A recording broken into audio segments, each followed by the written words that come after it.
Excelência, poderia esse interrogatório ser realizado sem a imagem? Doutora, eu tenho reservado esse benefício apenas àqueles que têm feito acordo de colaboração, né? Então eu não tenho uma base Compreendo. legal, certo? Bem, então nessa ação penal 505, 49, 32, 38, depoimento do senhor Antônio Palocci Filho. Senhor Palocci, o senhor está sendo acusado de um crime pelo Ministério Público Federal. Na condição de acusado, pela nossa lei, o senhor tem o direito de permanecer em silêncio.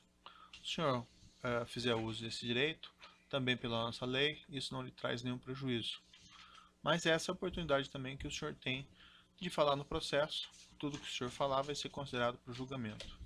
O senhor prefere falar ou o senhor prefere ficar em silêncio? Prefiro falar, Vossa Excelência, o que Certo. for perguntado, e se Vossa Excelência permitir, eu gostaria de, antes de responder a questões, fazer uma breve contextualização dos episódios, se o senhor permitir. Eu, na verdade, em geral, eu faço algumas perguntas e ao final eu dou um espaço para o Como senhor o senhor fazer preferir, qualquer não há problema. declaração Como o adicional senhor que o preferir. senhor preferir. Então, se o senhor não se importar, eu Não, preferia tá bom. deixar para o final, até Ótimo. porque tem algumas questões que talvez acabem ficando prejudicadas pelas minhas perguntas, do Ministério Público e dos demais defensores. Ótimo. Mas ao final, o senhor pode ficar tranquilo que eu lhe dou um espaço para fazer qualquer declaração, ou qualquer contextualização, qualquer manifestação de defesa, certo? Ótimo. Embora, o senhor falou assim, embora a sua carreira política seja relativamente notória, só para esclarecer, eu gostaria que o senhor me relatasse, a partir de 2002, a sua atividade política.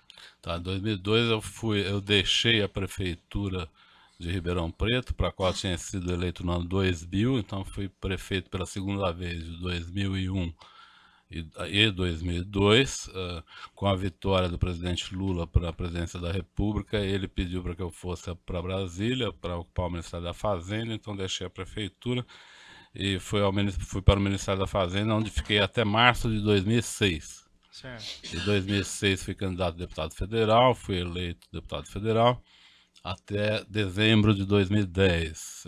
Nesse ano eu decidi não mais ser candidato, eu estava encerrando minhas atividades políticas e a presidente Dilma me convidou para participar de sua campanha, então participei da campanha dela, disse que me comprometi com ela de ficar um ano e pouco em seu governo e participei no fim 6 meses de seu governo. Em junho de 2011 eu deixei o governo da presidente Dilma. Depois disso não tive nenhuma atividade política, mas apenas atividade privada de consultoria econômica e financeira e assessoria empresarial. Perfeito. O senhor participou da campanha, a primeira campanha presidencial do presidente Lula? De 90 e... Não, desculpe. que ele foi vitorioso, eleito. isso. Eu participei. E qual que era a sua função nessa A minha campanha? função, na época, o programa de governo do presidente Lula era coordenado pelo prefeito Celso Daniel, que era Certo. prefeito de Santo André. E ele foi assassinado naquela oportunidade, antes do início da campanha.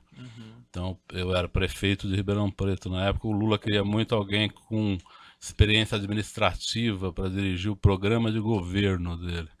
O prefeito Celso Daniel fazia esse trabalho, o programa de governo. Quando ele faleceu, o presidente me chamou para que eu ocupasse essa posição de coordenador do programa de governo da coligação do presidente Lula. O senhor também participava da parte de arrecadação, de recursos de campanha? Não. Nesse ano não tinha nenhuma responsabilidade nessa área de arrecadação e recursos. E na campanha de 2006 o senhor participou? Na campanha de 2006 eu era candidato também, então Certo. aí eu, diferente da campanha de 2002, eu não participei da estrutura da campanha. Em nenhuma função, nem programa de governo, nem... Foi a campanha talvez que eu menos tenha participado, porque havia como norma, se uma pessoa é candidato, ele não deve participar da estrutura de uma campanha, porque conflita interesse, conflito de agendas, conflito de posicionamentos, né? Então normalmente quem são candidatos não participam de uma coordenação integral de campanha. Então, em 2002 eu não era candidato, participei integralmente. Em 2006 eu era candidato, então participei muito pouco, quase nada praticamente.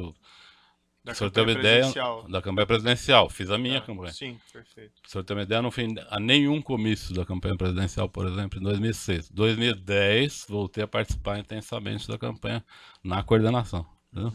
Na campanha de 2006, só para deixar claro, parece que está implícito, mas o senhor participou de arrecadação para a campanha presidencial? Não. O que aconteceu, e isso aconteceu em 2006, acredito que não em 2002, foi que os tesoureiros do partido ou da campanha às vezes pediam para que eu falasse com o empresário que estava contribuindo, que eles estavam com necessidades, que seria importante se eu pudesse reforçar com um ou outro empresário a necessidade de uma participação maior. Tá? Então, devo ter feito isso sim em 2006, com 2 ou 3 empresas a pedido dos tesoureiros. Mas assim, nunca tive acompanhamento da questão financeira. Como disse, em 2006 não tive acompanhamento de nenhuma área, na verdade. Certo. Fiz eventuais atividades da campanha, mas bastante afastado da coordenação dela, diferente de 2002 e 2010. Em 2010, o senhor participou da campanha presidencial? Sim.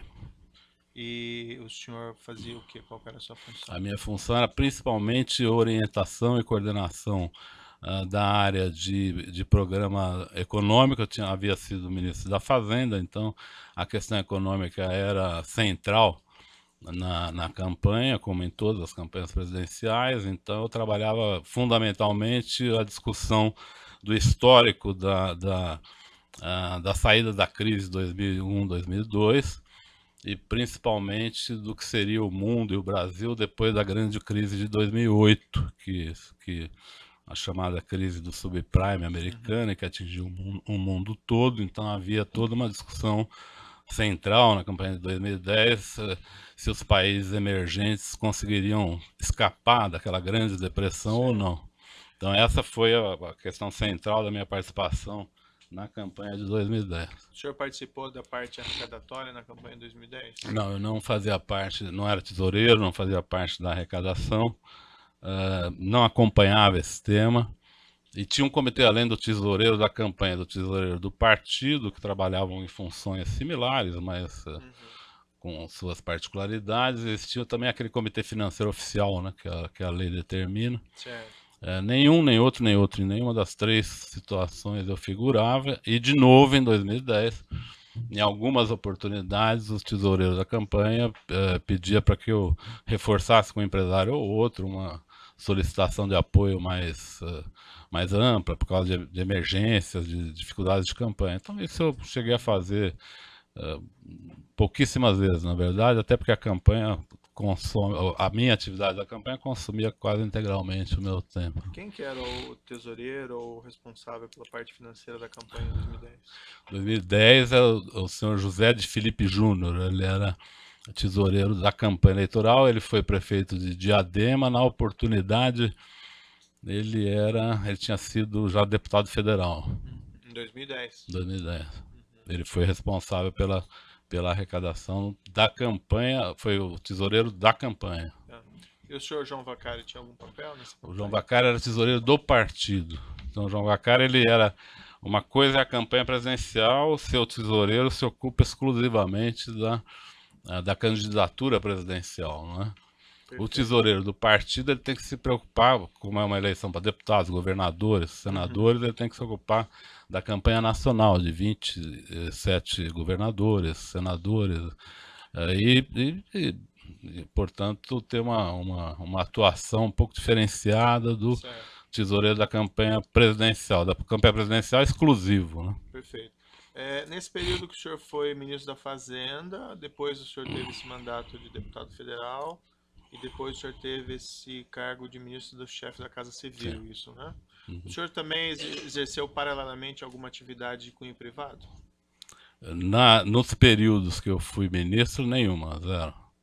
No período que eu fui deputado, eu constituí uma consultoria econômica e financeira e assessoria empresarial. Qual que é o nome dessa empresa? Chama Projeto a empresa. O senhor era o proprietário? Eu era o principal acionista, não era o único, mas era o acionista principal. Quem eram os demais? Os demais eram 2 economistas. E qual que era a atividade dessa empresa? A atividade dessa empresa era principalmente uma empresa onde oferecia a empresas cenários econômicos e perspectivas da política econômica do Brasil.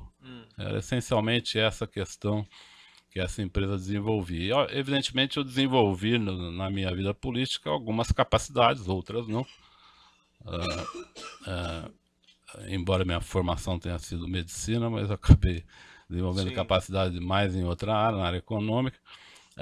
E isso me permitia ser ouvido e ser procurado de uma maneira bastante frequente por muitos empresários. Para o senhor ter uma ideia, por exemplo, na atividade política de ministro da Fazenda, eu deixei o governo depois de 3 anos e meio com uma boa dívida pessoal. E depois da quarentena, que era obrigado a fazer, eu fiz em 2 meses 20 palestras. Sim. E recebi nessas 20 palestras mais do que eu tinha ganho em 3 anos e meio como ministro. Certo. Então eu vi que ali eu podia fazer uma atividade legítima, legal, não era contraditória pela Constituição com o cargo de deputado federal. E eu exerci essa função. Nunca dei nenhuma consultoria para órgão público. Cheguei a fazer a convite de órgãos públicos, uma ou outra palestra em órgão público, para as quais não cobrei. Essa atividade da sua empresa, então, pelo que eu entendi, era estudos, consultas ou palestras? Uma coisa ou outra, ou consultas, ou estudos, ou palestras. Por exemplo... Também fazia intermediação... De negócios? De negócios com o poder público? Não, com o poder público nunca. Eu até... Muitas vezes fui procurado para isso, confesso que fui procurado e dizia para as pessoas que era uma coisa que eu não poderia fazer quando era deputado. Depois que eu deixei de ser deputado e voltei a atuar na empresa, eu poderia fazer. Mas mesmo assim eu dizia para os clientes que eu não faria intermediação junto a órgãos públicos por achar que não era adequado, por ter sido ministro. Essa atividade privada do senhor, o senhor desenvolveu somente através dessa empresa? Só através da empresa, não tive... Nos primeiros meses que eu desenvolvi, eu não tinha empresa, então eu fiz como autônomo. Mas chegou a constituir, por exemplo, alguma outra empresa ou só essa? Não, só tem essa empresa. E o senhor chegou a ter alguma outra fonte de renda, fora, por exemplo, os rendimentos da empresa e o salário de deputado nessa época? Tá, deixa eu voltar só um ponto. Perfeito. Quando eu fui pela segunda vez ao Ministério, você vai ver pela documentação, pode parecer que eu mudei de empresa, eu passo a ser sócio de outra empresa. Acontece que quando eu fui convidado para ser ministro da Casa Civil, eu procurei a Comissão de Ética da Presidência da República e expus a situação. Falei, olha, eu tenho uma empresa, tá aqui, levei os documentos e pedi uma orientação sobre o que fazer, e disse que eu não queria fazer nenhuma atividade durante minha atividade como ministro, porque aí era incompatível.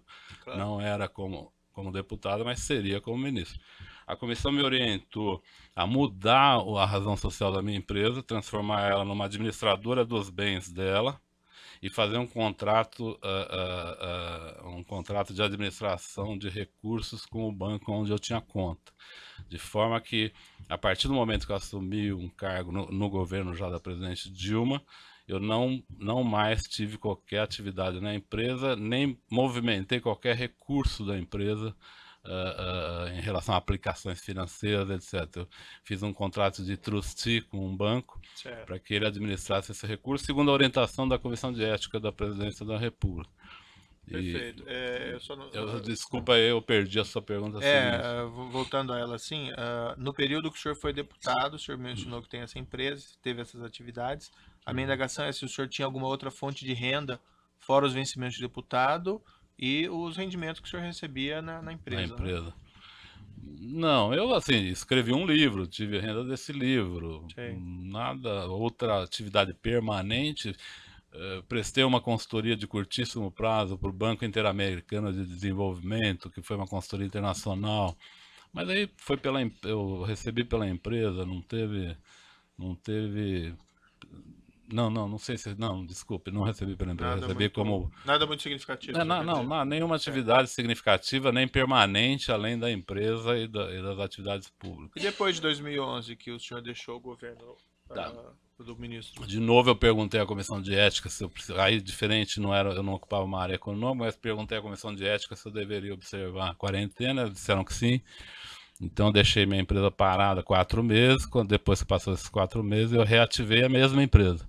Aí voltei à razão social que ela tinha antes de eu assumir o ministério, para ser uma empresa de consultoria econômico-financeira e assessoria empresarial.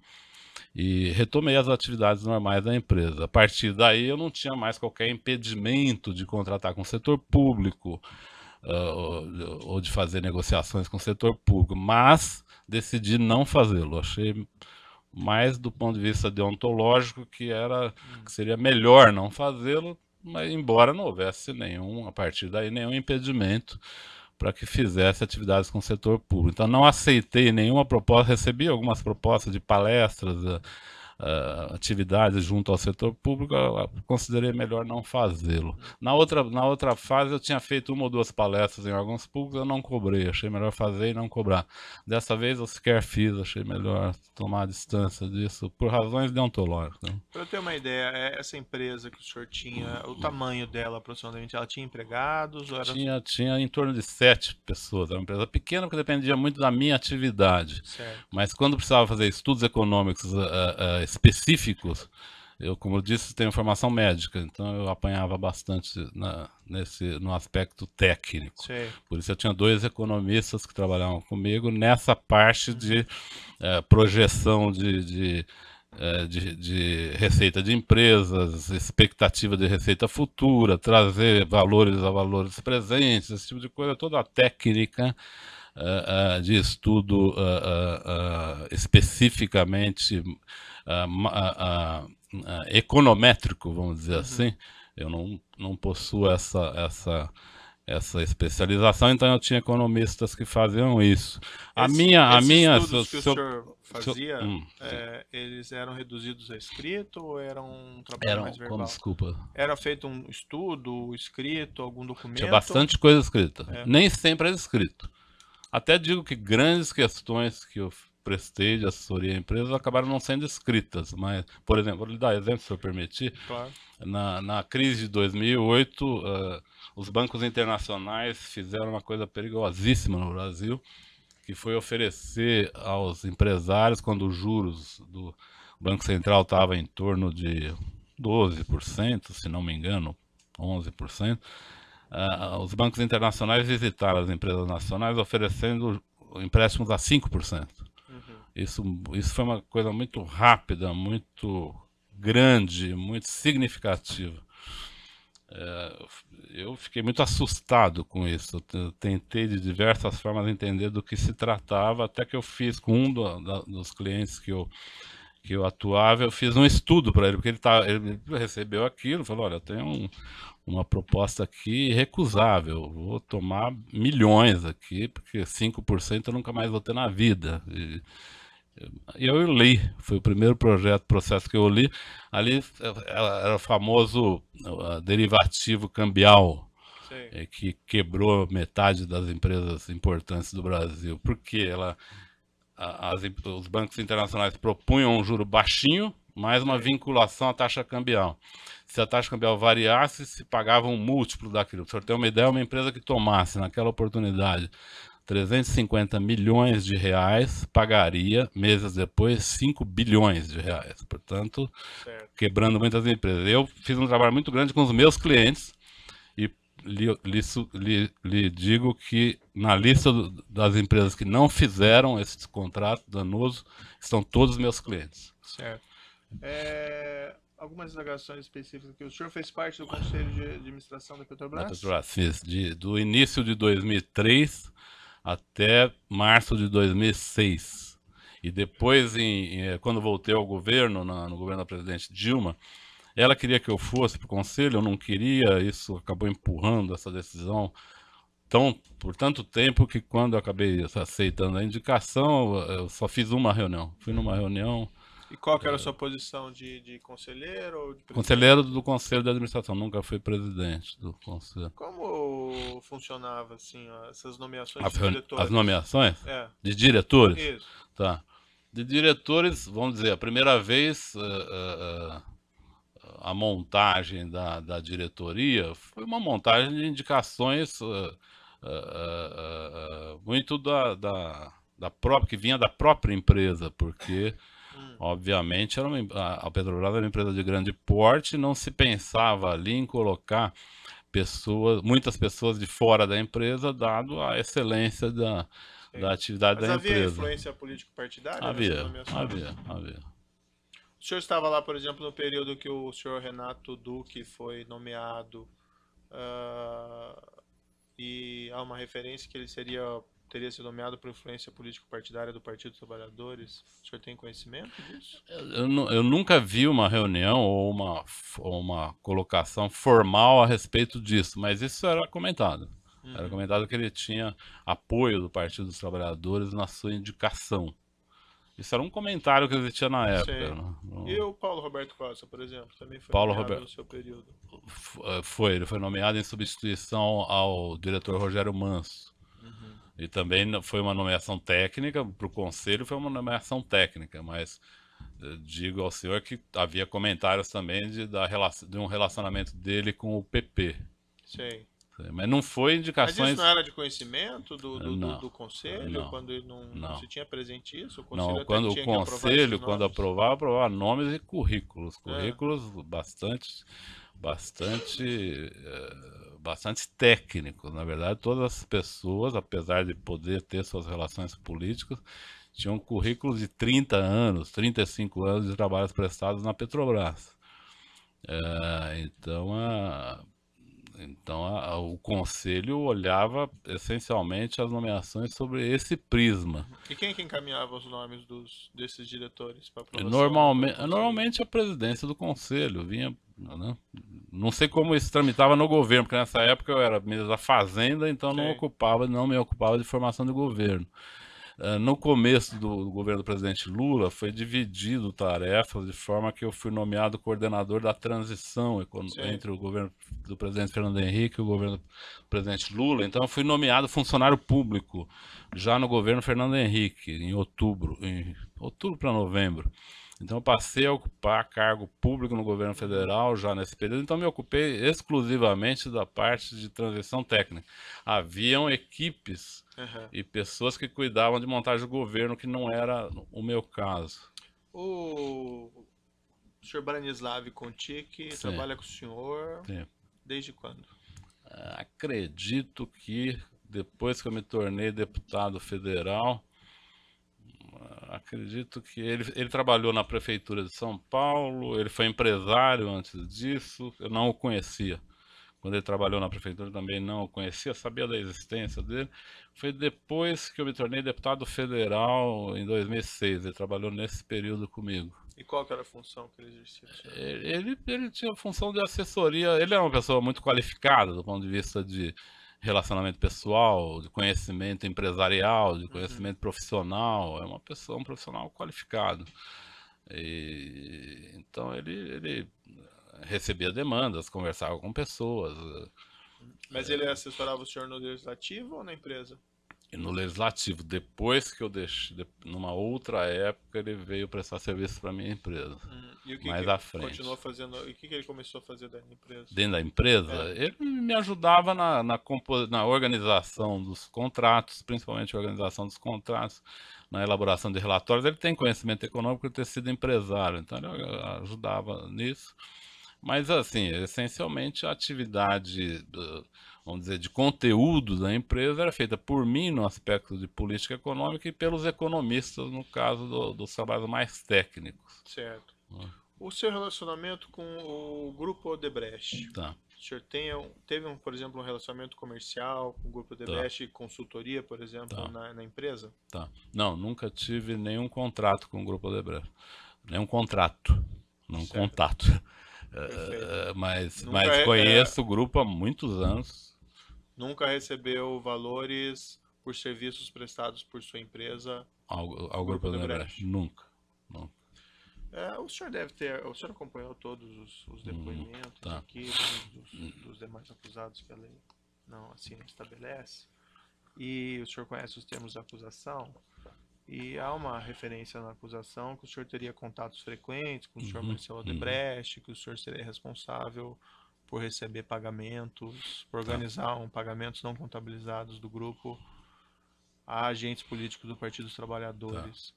O que o senhor tem a me dizer a esse respeito? O senhor prefere que eu faça uma exposição detalhada, respostas objetivas e rápidas? Eu quero fazer Olha, da maneira como o senhor achar mais eficiente. o momento Para o senhor. o momento da defesa é do senhor. O senhor pode só peço para não se alongar muito Tá, nas respostas, né? tá. Então, bom, tá. Eu diria assim, meu relacionamento com a empresa é antigo, talvez desde o fim da década de 90, e ele se dava com o senhor, principalmente com o senhor Emílio Odebrecht. Posteriormente, também com o senhor Pedro Novis. No primeira etapa, não era o Pedro Novis, era o presidente da empresa, se não me engano, o senhor Álvaro Cunha, nos primeiros contatos. Depois, logo depois do Pedro Novis, então tinha algumas conversas com o Dr. Emílio e o Dr. Pedro Novis. Conversas, assim, muito sobre o Brasil, eles tinham muito interesse em conhecer o PT.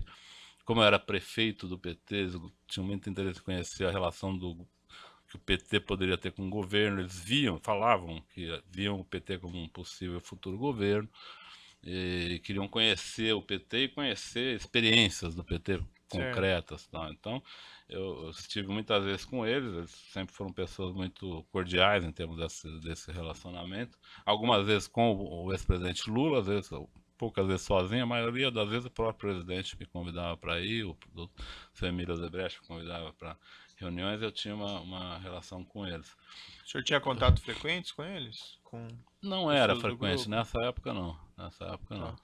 Mas eu acho que a época que interessa mais é um pouco Mais à a parte frente, de né? 2002 para frente, né? De 2002 para frente, eu tive vários contatos e aqui, se o senhor me permite, há uma grande mudança, não é? Assim, do estilo e da gestão da empresa até o 2008 e depois de 2008, 2009, quando Marcelo Odebrecht assume. O estilo da empresa e da liderança muda radicalmente, né? Em que sentido? No sentido de que o senhor tinha uma liderança. O senhor pode ver até nas pessoas do seu Emílio e do seu Marcelo atitudes, né, uma atitude diferente em relação ao detalhamento das suas agendas, a flexibilidade ou inflexibilidade das posições. Então isso Sim. mudou muito, bastante, né? Enquanto tínhamos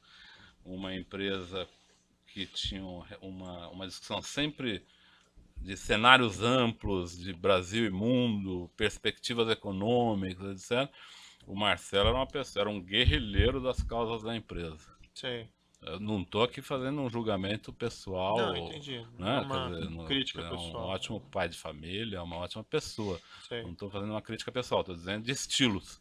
O estilo do Dr. Marcelo era um estilo guerrilheiro das causas da empresa. Então, se em 3 reuniões com o seu Emílio não se tratava de um assunto sequer de interesse da empresa, em 10 minutos com o Marcelo se tratava de 5, 6 questões de interesse da empresa. Ele era muito ativo em relação às metas. E outra coisa que mudou, uma empresa de Emílio Odebrecht faz obras, olha o Brasil a longo prazo, ganha numa, perde na outra. É uma empresa que olha o mundo, está presente parece que em 10, 15 países, é uma coisa assim. Uma empresa de Marcelo olha projeto por projeto, se ele é rentável, se não é rentável. Então, eu queria lhe destacar essa diferença. Eu vou interromper um minuto pelo Tá. tamanho do áudio e já retomo esse depoimento.